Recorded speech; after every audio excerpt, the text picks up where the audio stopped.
Be ready. 10 seconds to go.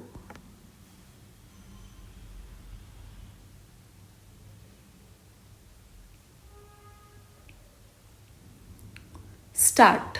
I have put you to the inconvenience of coming all the way to Delhi in this weather, but I am sure that in view of the importance of the subject we are going to discuss, you will not consider any apology necessary.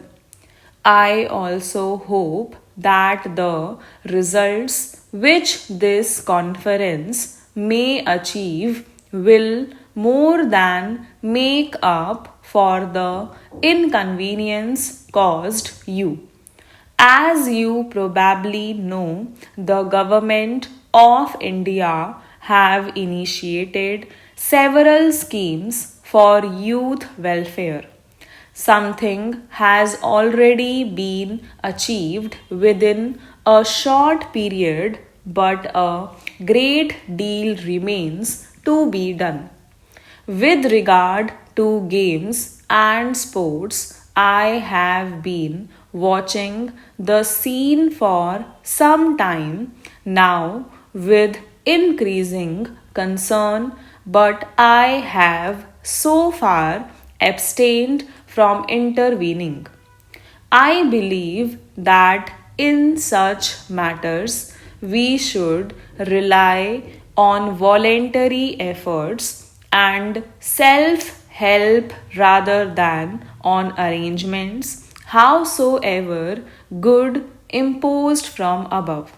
I understood that certain efforts were being made by persons actually concerned with sports organizations to set their house in order, and I therefore thought it best for the government to await the result of those efforts, and if those efforts bore fruit, to give all possible support to the new arrangements. It appears, however, that conditions are such that they are difficult to reform and that it will, in any case, be a long process. I do not wish to go into the rights and wrongs of it. I cannot, however, ignore the fact that not only are we far behind even much smaller countries in games and sports, but also that our general standards are poor and our interests meager.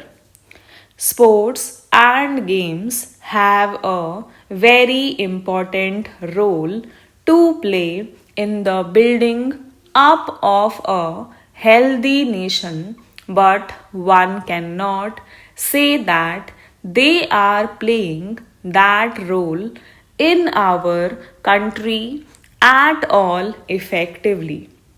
Indeed, I am not sure whether the popular interest in games and sports was not greater and standards comparatively higher 30 or 40 years ago. It is against this background that I have invited you today to consider what measures should be adopted to improve the existing state of affairs. I have deliberately not put before you any fixed agenda, as I would like you to feel free to raise whatever points you may consider specially important. It will, of course, not be possible for this conference to go into details, and we can perhaps leave that for future. We must consider the resources, both human and material, at our disposal, and examine how they can be utilized to the best advantage. As for the human material, I see no reason to believe that it is in any way inferior to the human material in any other country, but we must devise effective means for its mobilization and training. It is, in my opinion, a question of organization.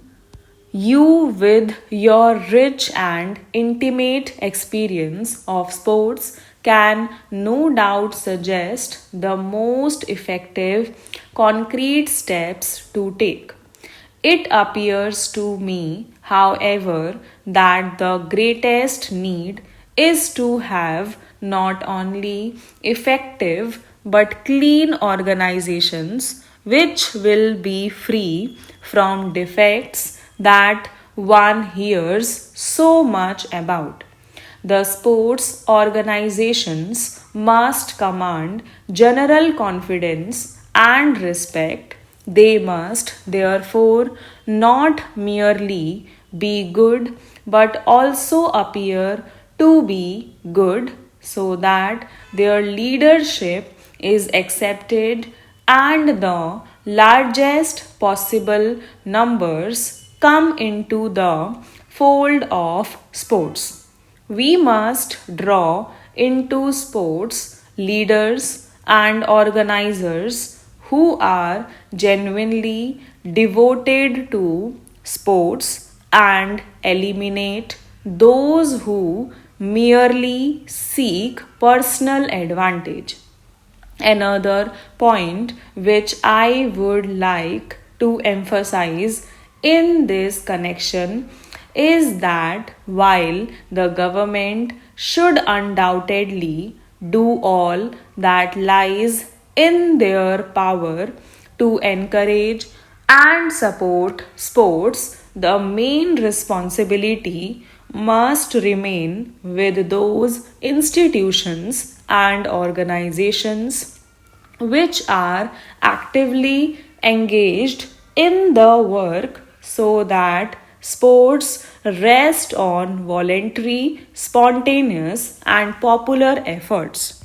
The main problem, therefore, appears to be to evolve an organization which will be democratic, resting on the willing and enthusiastic endeavor of the largest number of persons possible, build on the good work already done by the existing organizations, and be both efficient and on healthy lines, ensuring fair play and the spirit of sportsmanship, the participation of the largest number from the lowest levels upwards, and good competitive standards at all levels. A very important part of the problem of organization is the provision of coaching and training facilities. I am aware that certain ad hoc coaching schemes were initiated in the past. Unfortunately, they were not only too few but also inadequate in their approach. It is not enough that some hurried coaching arrangements should be made in preparation for a particular competitive event. Not only does it fail to yield the desired result, but it also places the wrong emphasis on competitive events. While we would all be gratified by the success of Indian participants in international contests, what is really important is not success in particular competitive events but the building up of a nation physically fit and imbued with the spirit of sportsmanship in the competitive world. Stop.